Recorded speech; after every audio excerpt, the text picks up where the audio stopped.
kehendaki Allah Subhanahu wa Ta'ala. Nah, syukur yang sebenar-benarnya syukur ini, pertama, kita dikasih sehat oleh Allah. Sehat enak apa enak ya Pak? Dikasih sehat enak, maka gunakanlah badan kita, gunakanlah fisik kita untuk kebaikan. Jangan mentang-mentang masih muda, ya menghayalnya nanti dari tua kaya raya, mati masuk surga. Emang surganya Mandamin gitu ya? Emang surganya kakeknya, betul? Ya, jadi surga itu juga ada tiketnya begitu. Nah, jadi hakikatnya syukur ya, kita dikasih akal sehat. Ya, alhamdulillah. Kalau akal manusia itu nggak sehat, orang itu ya jalan di depan musola Al-Furqon kagak pakai celana itu nggak malu, betul apa betul? Nah, akal kita di sini diundang sama Pak Katmin, sama Sohibul Bed, datang pakai baju yang rapi, pakai peci, pakai sarung, itu menunjukkan kita ini orang yang waras, ya, orang yang sehat, betul. Lah kalau kita diundang datang ke sini, nggak pakai celana, nggak pakai baju, kan namanya nggak waras Pak Min, ya. Nah, oleh karena itu syukur kita punya akal adalah mau ngaji Pak, ya. Kan di Al-Furqon tiap minggu sekali ada pengajian, Asubi juga ada pengajian. Kita datanglah, anak muda pada sekolah, pada mondok, pada kuliah. Ini dalam rangka mensyukuri daripada nikmat Allah bahwa kita diberi akal, betul apa betul? Oleh karena itu orang tua yang bikin yang namanya biaya. Nah, ini syukur Pak. Jadi dalam bentuk nikmat apapun, maka syukur ini wajib. Kalau kita bersyukur, insya Allah nikmatnya, rezekinya makin ditambah oleh Allah Subhanahu wa Ta'ala. Dikasih rezeki banyak, gemar sedekah ya. Memang sedekah ini penyakit kita ini kadang suka pelit batin bergiwit, tainya digoreng ya Pak ya. Ya begitu. Maka kita ini harus belajar. Biasanya kita ini belajar dari sedikit. Kalau sudah terbiasa, maka mudah untuk menyampaikan sedekah. Hadirin yang dirahmati Allah Subhanahu wa Ta'ala, malam ini ya Sohibul Bait syukuran dalam rangka Pak Nawawi ini punya anak ya. Lah punya anak ini merupakan anugerah rezeki dari Allah Subhanahu wa Ta'ala. Nah, oleh karena itu Nabi Pak ini mengatakan kullu hulamin, setiap anak yang dilahirkan. Jadi kata hulam itu maknanya anak. Jadi anak perempuan atau anak laki-laki. Murtahanun, dalam kondisi tergadaikan Pak.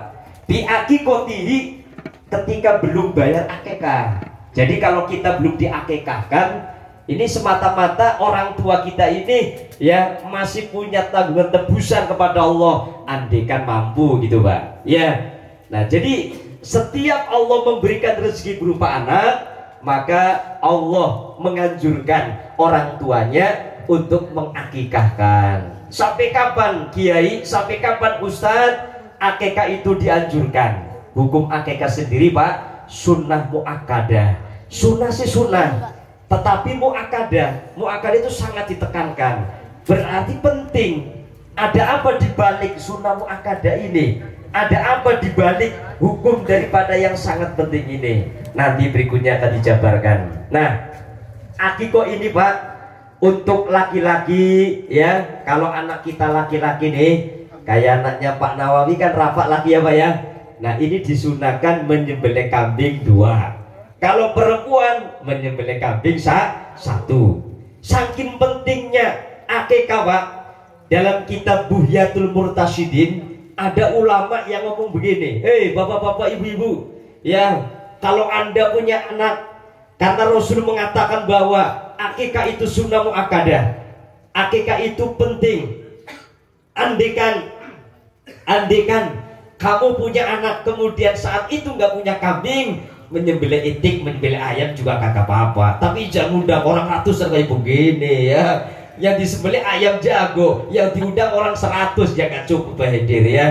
Tapi jangan diumumin, nanti nyembelihnya PT ya kan, nyembelihnya ayam. Jadi ini sangkin pentingnya akikoh Pak. Jadi akikoh itu penting. Lah sampai kapan akikoh itu dianjurkan? disunahkan mengakikahkan anak adalah ketika anak itu umur 7 hari. Itu sudah disunahkan Bapak Ibu. Lahir 7 hari, kalau laki kambing 2, kalau perempuan kambing 1 gitu. Lah terus disembelih, masakannya pun semu-semu manis Pak, semi manis ya, supaya apa? Tabarukan tafaulan, supaya akhlaknya itu bagus, akhlaknya manis begitu. Makanya rata-rata masakan akiko ya Pak ya, itu ya ada pedes tapi semi manis Pak. Memang anjurannya begitu. Lah kemudian kalau bisa kaki Pak, dari mulai paha sampai ujung kakinya kambing, itu kalau bisa, kata dalam kitab Tanwirul Qulub, itu dikasih pada dukun bayi. Tapi sekarang nggak jarang dukun bayi ya Pak ya, adanya bidan begitu ya. Kalau menurut ulama itu kakinya kambing itu jangan untuk siapa-siapa, kasihkan sama dukun bayi Pak Hadir. Ya cuman sekarang nggak ada ya. Terus jadi memang zaman udah berbeda. Nah apa tujuannya? Supaya perkembangan anak yang dilahirkan ini bisa menjadi bagus, hidupnya itu cakep. Nah ini tabarukan, ada di dalam kitab Tanwirul Qulub, itu diterangkan seperti itu. Lah kemudian disedekahkannya itu yang namanya daging akikoh dalam kondisi matang, sudah dimasak. Beda dengan kurban. Kalau hewan kurban daging mentah dibagi-bagikan. Lah kalau akikoh memang disunahkannya itu matang, sudah dimasak. Gimana Ustadz kalau mentah? Ya nggak apa-apa, cuman sunahnya itu matang Bapak Ibu. Nah hadirin yang dirahmati Allah Subhanahu wa Ta'ala, bahkan menurut Imam Ahmad ya, beliau mengatakan seorang anak, maaf sambil batuk, seorang anak yang pada saat kecilnya pernah diakikahkan sama orang tuanya Pak, maka besok di alam kubur anak yang sudah pernah diakikahkan itu akan bisa memberi syafaat kepada orang tuanya. Perkembangan anaknya pun insya Allah baik, diatur, nurut ya.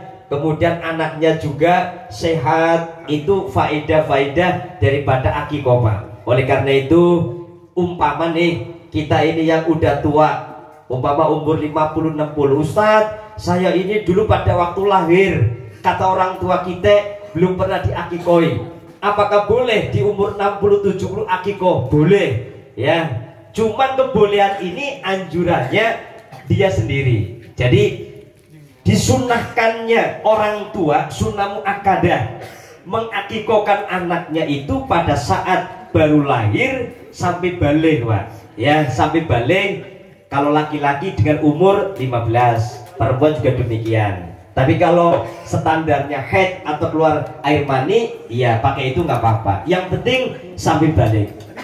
Nah kalau umpama sudah dewasa, bahkan dia sudah bisa mencari nafkah sendiri, sudah bisa mencari penghasilan sendiri, maka orang tua sudah bebas dari kesunahan. Artinya nantinya itu dia mengakikahkan sendiri ya, orang tua sudah bebas. Makanya